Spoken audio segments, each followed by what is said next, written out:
மலேசியாவில் 10,000 இளைஞர்களுக்கு தொழில். அந்நாட்டு அமைச்சரவையில் தீர்மானம் நிறைவேற்றும் என்பதுதான் இது செய்தி. தினகரன் பத்திரிகை தொடர்பான செய்தியை தந்திருக்கிறது. மிக முக்கியமாக ஹாஃபிஸ் நசீர் அகமது ஒரு சில நாடுகளுக்கு சென்று பல தரப்பினரோடும் பேச்சுவார்த்தைகள் நடத்தி இது தொடர்பான முயற்சிகளை எடுக்கிறார். அந்த வகையில் இந்த விடயமும் மிக முக்கியமானதாக பார்க்கப்படுகிறது. பிரதானமாக இது பற்றி வெளியாகி இருக்கிற செய்திகளில் என்னென்ன விடயங்கள் சுட்டிக்காட்டப்பட்டிருக்கின்றன என்பதை பற்றி நாங்கள் பார்க்கலாம். அதாவது மலேசிய அரசாங்கம் 10,000 இளைஞர்களுக்கு இப்பொழுது வேலைவாய்ப்பு வழங்குவதாக இணக்கம் தெரிவித்திருக்கிறது. தெற்காசிய நாடுகள் எதிர்கொண்டுள்ள பொருளாதார நெருக்கடிக்கு தீர்வு காணும் முயற்சிகளில் ஒன்றாக தொழில் வாய்ப்புகளை வழங்குவதற்கு மலேசிய அரசாங்கம் முன்வந்திருக்கிறது. சுற்றுலாடல் துறை அமைச்சர் ஹாஃபிஸ் நசீர் அகமதுக்கும் மலேசிய மனிதவள மேம்பாடுகள் அமைச்சர் சரவணன் ஆகியோருக்கும் இடையில் நடத்தப்பட்ட பேச்சுவார்த்தையின் போது இதற்கான இணக்கம் காணப்பட்டது. இது தொடர்பான ஆரம்ப முயற்சிகளை வெளிநாட்டு வேலைவாய்ப்பு அமைச்சர் மனுஷன் நாணயக்காரவுடன் இணைந்து அமைச்சர் ஹாஃபிஸ் நசீர் அகமது மேற்கொண்டிருந்தார். இந்த முயற்சிகளின் முன்னேற்றங்கள் தொடர்பில் தெரிந்து கொள்ளும் நோக்குடனேயே அமைச்சர் மலேசியா சென்றிருந்தார். தென்கொரியாவில் நடைபெற்ற காலநிலை மாநாட்டில் பங்கேற்றுவிட்டு நாடு திரும்புகையிலேயே சுற்றாடல் அமைச்சர் ஹாஃபிஸ் நசீர் அகமதினால் இந்த விடயங்கள் பற்றி பேசப்பட்டிருக்கிறது.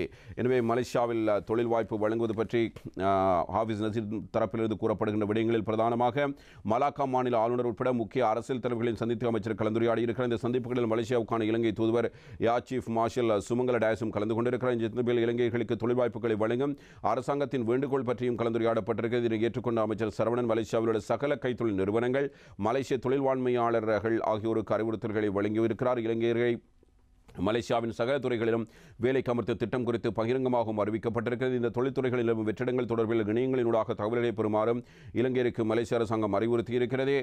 osckm@mohr.gov.my மற்றும் jtkm@mohr.my ஆகிய இணையங்களுக்குள் பிரவேசித்து மலேசிய தொழில்துறையில் உள்ள வெற்றிடங்கள் பற்றி அறிந்து கொள்ளுமாறு இலங்கையரிடம் கேட்டுக்கொள்ளப்பட்டிருக்கிறது. எனவே இந்த தகவலை தெரிந்து கொள்ள வேண்டுமாக இருந்தால் நீங்கள் தினகரன் பத்திரிகையை வாங்கி பாருங்கள். அது தொடர்பான இணையதளம் இருக்கிறது. அந்த இணையதளத்தின் ஊடாக சென்று நீங்கள் என்னென்ன தொழில் வாய்ப்புகள் இருக்கிறது என்பதை பற்றி தெரிந்து கொள்ளலாம். பலரும் பல நாடுகளுக்கு செல்வதற்கான முயற்சிகளை எடுக்கிறார்கள் என்பதை நாங்கள் அண்மை காலமாக பார்த்திருக்கிறோம். அதிலும் கட்டார் நாட்டை பயங்கரவாதத்துக்கு நிதி வழங்குகின்ற நாடாக இந்த நாடு சுட்டிக்காட்டி இருந்தது. அதே நேரத்தில் அவர்களுடைய நிதி திட்டங்களை இவர்கள் மறுத்திருந்தார்கள். இதன் காரணமாக பல சிக்கல்கள் உருவாகியிருந்தது.